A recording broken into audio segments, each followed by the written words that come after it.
Hi everyone, India $4 trillion economy, we've zoomed past the UK, beaten Japan और अब हम दुनिया की 4th लार्जेस्ट इकोनॉमी हैं।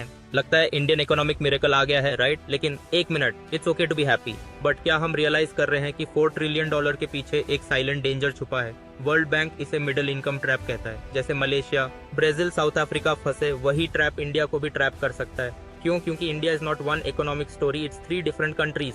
टॉप 10% इंडियंस यानी 120 मिलियन लोग जर्मन्स की तरह रहते हैं। $15,000 per capita income. They order avocado toast on Zomato. Middle के 3 मिलियन इंडियंस बांग्लादेश की तरह हैं। दे हसल, पॉवर्टी से निकलते हैं, बट एक मेडिकल बिल उन्हें वापस खींच सकता है। और फिर आता है बॉटम बिलियन यानी 1 बिलियन लोग, इनकी पर कैपिटा इनकम सिर्फ $1,000 है। ये सब सहारन अफ्रीका की तरह रहते हैं। No proper sanitation, limited electricity, no digital access.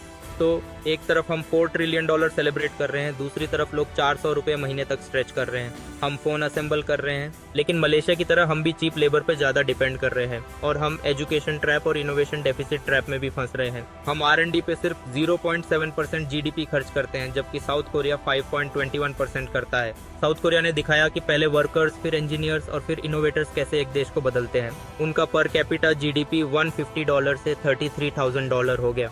India को भी अब वैल्यू क्रिएशन पर फोकस करना होगा, सिर्फ चीप असेंबली पर नहीं। हम इंजीनियरिंग डिग्रीज दे रहे हैं लेकिन इनोवेशन नहीं कर रहे। क्या हम अपने पॉलिटिशियंस तक ये बात पहुंचा पाएंगे, या हम भी मलेशिया की तरह मिडिल इनकम ट्रैप में फंस जाएंगे?